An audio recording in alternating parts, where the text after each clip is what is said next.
Hey guys, it's Kevin and Frank from Cruising with Wheels. Hey guys!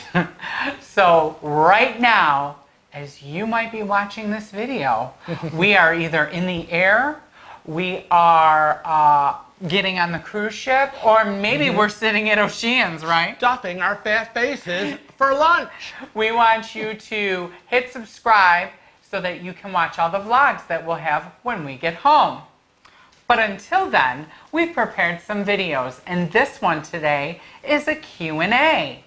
We might do this as a regular thing, so keep those questions coming. That's right. We love to hear from all our subscribers, as well as people who just happen to find us on YouTube and comment. And you know who you are. So if you're not a regular subscriber and you love us and are commenting and helping us out and helping other cruisers, click that subscribe button and become a permanent Cruising with Wheels family member. So here we go.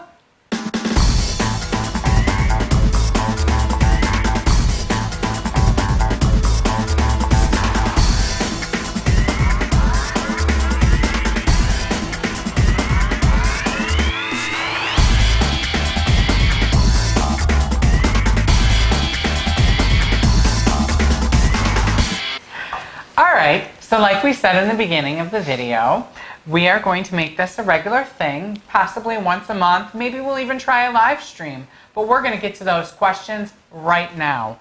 So our first question comes from YouTube, and it's from Matt Burns. He asks, besides sleeping, how much time do you spend in the room? Let me think about that. Not. We don't spend any time in our room.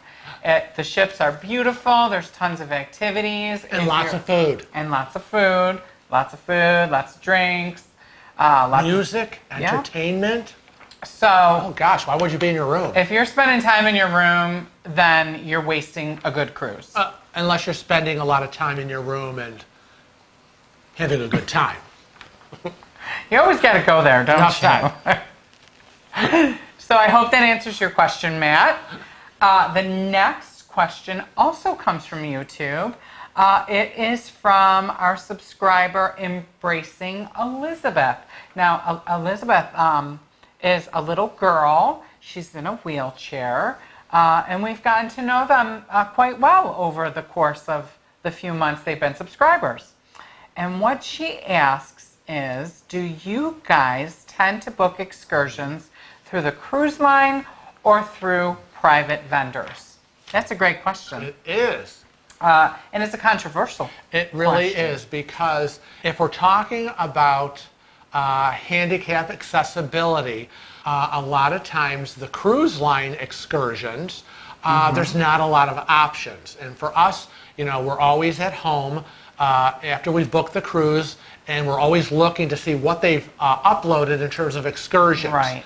And so we're going down the list, and the only information we have from the beginning is we're looking for activity level 1. And sometimes that just doesn't tell you a lot of information. And that's with NCL. They have activity levels 1, 2, and 3. Some of the other cruise lines have easy, medium, and hard. So obviously we would go with easy or level 1. But from there, I do my own research. Right. And what can I find? What island are we going to? What might we want to see? So the easy answer would be we do both. Sometimes we take private vendor tours. Sometimes we might rent a car and just drive around an island. Or a golf cart. Or a golf cart. We're going to be doing that in Bonaire. Check out those vlogs when we get back, because we are visiting the donkeys when we're in Bonaire. Now, going through the cruise line has its advantages because they have vetted the excursions. Yes. So, you know, they should have as much information on it as possible. There's usually representatives from the cruise line with you on the excursion. And if any problems arise during the excursion, if something happens, something breaks down, you're late, the cruise ship is not going to leave without you because it is a cruise-sponsored excursion. Now, if you book through a private vendor, the cruise ship will not wait for you. So what we suggest is if you're new to cruising, try to always book your excursion through the cruise line. If you're a seasoned traveler, then by all means, book through a private vendor. Right. You'll have the experience, you'll have the confidence, you'll know all about timing, when the ship leaves, when you should get back there, and you're kind of have all your ducks in a row, and you're going to know exactly how it's going to go down because you've done it before. That's our advice. Now, what's the next question? Well, the next one is from Twitter, a Twitter follower, Matt B389. And Matt B says, what kind of wheels does Kevin cruise with? Well, he doesn't have my wheels. I don't have. And you know what? I don't have his wheels anymore. That's right. So, well, we switched. I lease my cars. Right now, I have a 2016 Nissan Rogue SV. Thinking about switching. We've been with Nissan a couple of times now. Yep. And I don't know. I don't know what's going to be next. Comment below what you think I should try. It has to be an SUV. Yes. That's my requirements. We live in upstate New York. Yes. There's snow. We want all-wheel drive. Right. It has to be big enough in the back of the trunk or the hatch to get my wheelchair in there. So many things to think about. thinking about a Subaru Crosstrek. Let me know if you like them. Haven't they been redesigned? They've been totally redesigned. I wish I could get it this year because they have an orange one. Oh, God, you with the orange. I know. Oh, no, please. That's all right. They discontinue that color. All right, who's next? So the next question is from YouTube. Oh, from Sarah Muller. Sarah Muller. She says, what happens if you have to skip a port? Oh, this is a great question. Yes, 'cause, what happens if you have to skip a port, but you have a booked excursion already? Do they refund your money? Now, perfect timing, because as people are heading into the Caribbean with all the hurricanes we have had, and I just heard yesterday, Tropical Storm Ophelia, we're now into the O's, which is going to become a hurricane, is roaming around out there. So, But there's no such thing as global warming. oh boy. So let's hope it just stays out to sea and just kind of wanders off somewhere. But it's a good question because people have booked their cruise, booked their excursions, and now maybe like us on the NCL Jade, San Juan, Puerto Rico is off the schedule as a first stop, and we're headed across the water to Punta Cana, Dominican Republic. So what if we had an excursion booked in San Juan? Well, no, we didn't have anything booked. We like to go to a little tiny restaurant on San Juan. It's called Riesi's. Yes. So our thoughts and prayers are with the staff and their family at Riesi's. We go there every time we stop on Puerto Rico. And we hope that help from the mainland continues to get to Puerto Rico. I hope it pours in, not just trickles in. But what would typically happen, it's different from cruise line to cruise line, but what would typically happen is you would receive an onboard credit for the amount of the excursion that you prepaid for. And then you could use that either towards drinks or a specialty dinner or mocha cappuccinos. mocha cappuccinos. I'm just saying. You could book another shore excursion. Right. Or a big piece of cake. In some cases, though, it goes back on the original purchaser's credit card. So let's say that someone booked this excursion as a gift. Oh, that's right. And it would go, in some cruise lines, it might go back on that original purchaser's credit card. So when you're asking for gifts for the gift-giving season, you want to get a gift card, a gift certificate, or an onboard credit, something like that you can use on the ship for your loved one. Right. Now, what's this one we have? This one we have is from Facebook. Oh, a Facebook from Christine Tina Stockland Boone. And you know what? This is a very special one. This one we want everybody to help out Christine and her family. Question for cruisers. We are going on the NCL Gem. Love the Gem! I know, in December. One of our stops will be St. Thomas. We just want to use it as a beach day and relax, maybe a little port shopping, but mostly beach. Looking for a quieter beach. Now we have an excursion booked to St. John, but it looks like most of the 8:30 to 1 o'clock is traveling only 90 minutes actually on the beach. Is there a quicker, easier way to get to a not totally mobbed beach? My DD is a little afraid to go on our own, but I'm not. Also, any resort for a day suggestions? Well, please comment below to help out Christine and her family. But I want to speak a little bit to the St. John option. Right, the St. Thomas St. John. So we've thought about this. Right. We almost did that very thing. We almost took the ferry when we were visiting St. Thomas in February.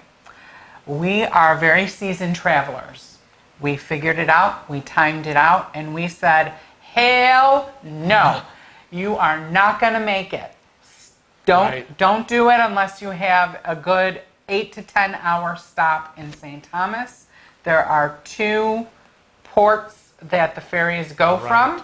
One is from the main area where the cruise ships dock in Charlotte-Amalie.